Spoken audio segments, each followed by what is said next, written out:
difference today is that people can get their messages out to lots of other people at lightning speed through websites and social media. So, not surprisingly, an industry is fast developing around managing online reputations for individuals and businesses. Ken Wisniewski is chief executive of Webamax, a company he started in 2008. He says up to 80% of people have been influenced in a purchasing decision by what they've read or seen online. Webamax is a search engine optimization, or SEO company. Search engine optimization involves different ways to improve the results of online searches. Webamax offers several different services, but Ken Wisniewski says reputation management is growing the fastest. Some of his customers need help with urgent publicity problems. Others are seeking long-term management of their online image. Mr. Wisniewski says about 1/5 of his business is with companies and individuals outside the United States. How does reputation management work? Webamax has two sides to its business. The company can organize online publicity campaigns to try to limit the harm done by negative comments or bad news. Mr. Wisniewski says when a client gets in the news for the wrong reasons, his company does not try to hide what happened. Instead, it develops a campaign to show that the client is dealing with the problem in a productive and positive way, he says. In that way, the work seems a lot like old-fashioned public relations, but in cyberspace. But what if clients are the target of lies, or maybe an organized effort to harm their reputation? Then Webamax would use its legal team to try to have the comments removed. Ken Wisniewski thinks the legal side of reputation management is only going to grow. In the United States, not all speech is protected by the Constitution. And even if the comments are true, the threat of a costly legal fight may be enough to get them removed. Clients of companies that manage reputations can pay thousands of dollars a month or as little as $100 a year. But here is some free advice from Ken Wisniewski. If you're not paying attention, or at least monitoring what's being said about you online, you're making a mistake, because other people are paying attention to that. For VOA Special English, I'm Carolyn Presutti. This is the VOA Special English Economics Report. A newly released proposal calls for almost everyone in the United States to have high-speed internet service at home within 10 years. On March 16th, the Federal Communications Commission sent its National Broadband Plan to Congress. The FCC wants 100 million homes to have inexpensive internet service at 10 times current speeds. Another goal for 2020 is to have the fastest and most extensive wireless network of any nation. The United States invented the internet, yet a recent study placed it 16th in broadband access. FCC Chairman Julius Genachowski says the service available is slow and costly compared with other developed countries. Currently, about 2/3 of Americans have broadband at home. but almost 100 million do not. The government says 14 million of them cannot get broadband even if they wanted it. The United States built a national highway system to expand transportation. Now President Obama says a similar effort is needed to expand broadband networks. His administration says expanding access is an economic development issue. Fast connections, it says, are important to business and job creation, and to other areas like education and healthcare. The government proposes to spend up to $16 billion on a wireless network for public safety agencies. Most Americans get broadband service through their cable television provider or telephone company.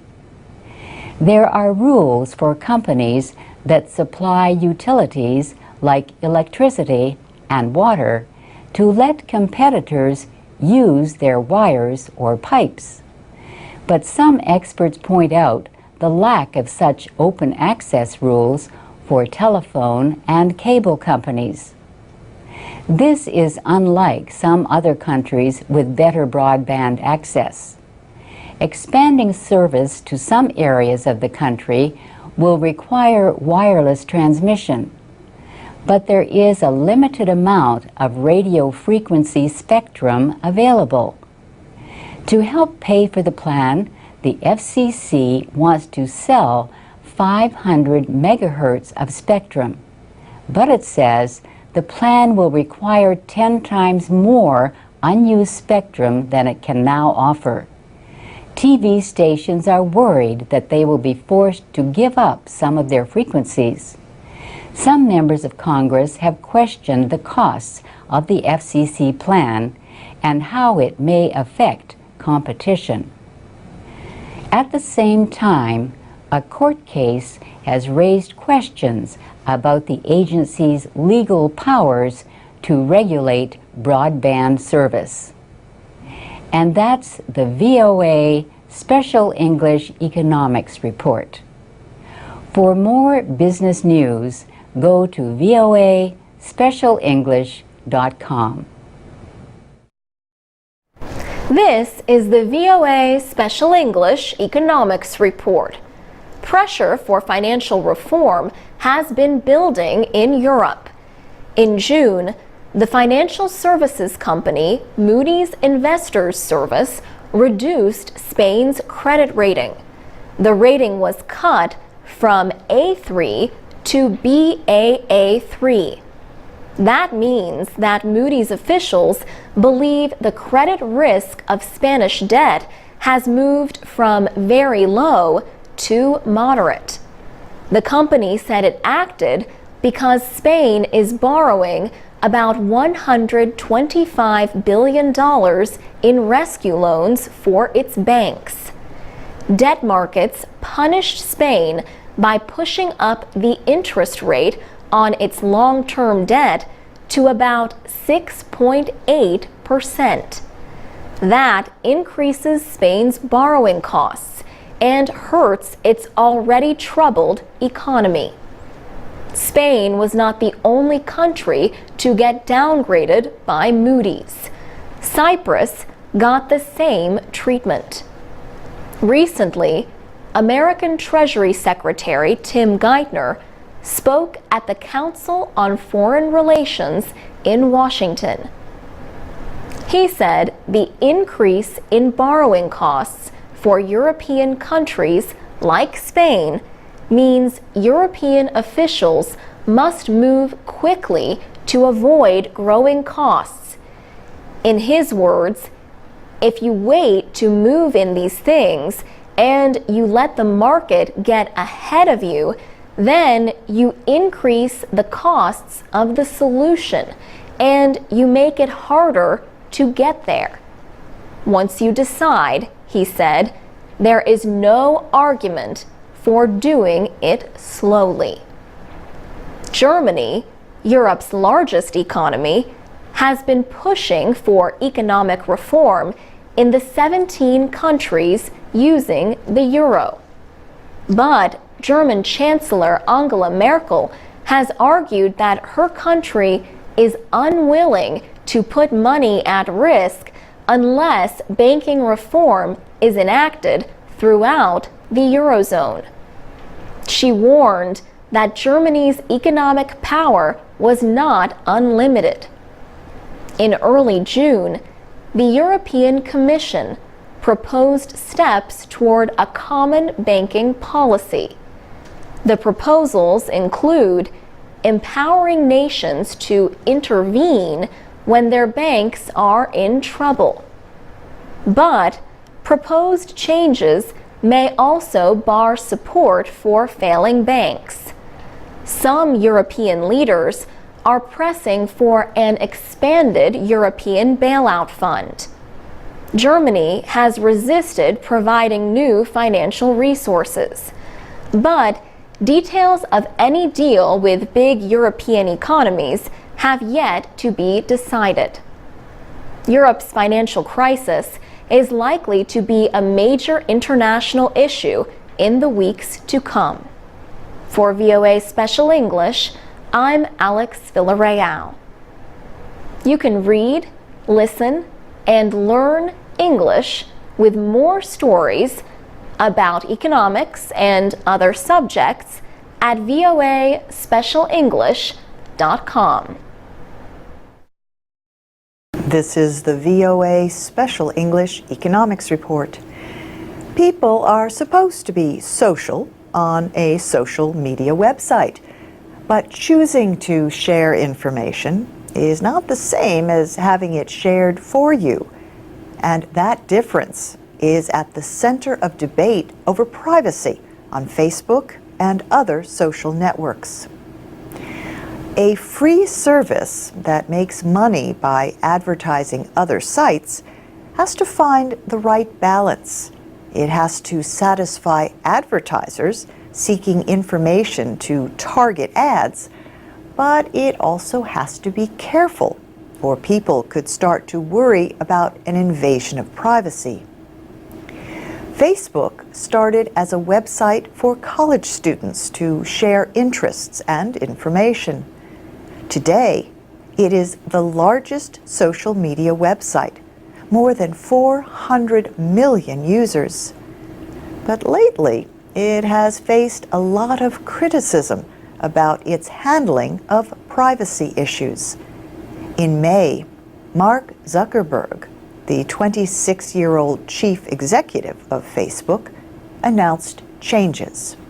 He said, "Today, we begin rolling out some new controls to make it easier for you to control what you share on Facebook." He said controlling personal information will be simpler than with the existing system of complex privacy settings. Mark Rottenberg is president of the Electronic Privacy Information Center. He told The Early Show on CBS television that the changes may not be enough. He said he thinks there are a large number of users who have decided they really cannot trust Facebook anymore. Facebook is based in Palo Alto, California. The privately held company does not have to report earnings, but its revenue last year has been estimated at $500 to $650 million. This was mainly from selling ads aimed at users based on what they post on Facebook. Facebook is not alone in being criticized over privacy. Google, the world leader in web search, is in trouble for collecting information from unsecured wireless networks. This was done as specially equipped vehicles took pictures for the Google mapping feature called Street View. Google said it never meant to collect people's private information, like emails and passwords. But officials in Hamburg, Germany, have launched a criminal investigation. And 2 American congressmen asked the Federal Trade Commission to see if Google broke any laws in the United States. And that's the VOA Special English Economics Report. What do you think about privacy online? You can post comments at voaspecialenglish.com or on our Facebook page at VOA Learning English. This is the VOA Special English Economics Report. Today, we look back at some of the top stories of 2011. In Europe, the debt crisis that started in 2010 in Greece and Ireland spread to other countries. Portugal needed a financial rescue, and Italy needed a new prime minister. Silvio Berlusconi lost his job over Italy's debt problems. Former European Union official Mario Monti replaced him in November. Pressures on Europe's financial system called into question the future of the euro. European finance officials called for greater cooperation and new rules. World Bank President Robert Zoellick said Europe would have to find its own answers to its debt problems. Europe has to rescue Europe, okay? And it's very important. If there's any message when I'm asked, well, what can the US do? And what can China do? The best thing they can do is clean up their act at home, be a source of growth at home. Mr. Zoellick also said it was important for other big economies to deal with their own budget imbalances. The downgrade of America from AAA didn't affect the finances today, but it may be one of those events people look back on 10 years from now and say, did they get the warning? In August, a credit rating agency cut the United States credit rating from the highest level, AAA, to AA+. Also in August, Steve Jobs stepped down as chief at Apple because of his failing health. He died of cancer in October at the age of 56. He brought the world the iPod, iPhone, and iPad, and helped make Apple into one of the world's most valuable companies. 2011 will be remembered as a year of protests. Revolutions for political freedom swept North Africa and the Middle East in the Arab Spring. But protests over budget cuts and jobs were heard around the world. In the United States, activists in hundreds of cities protested economic inequality and joblessness.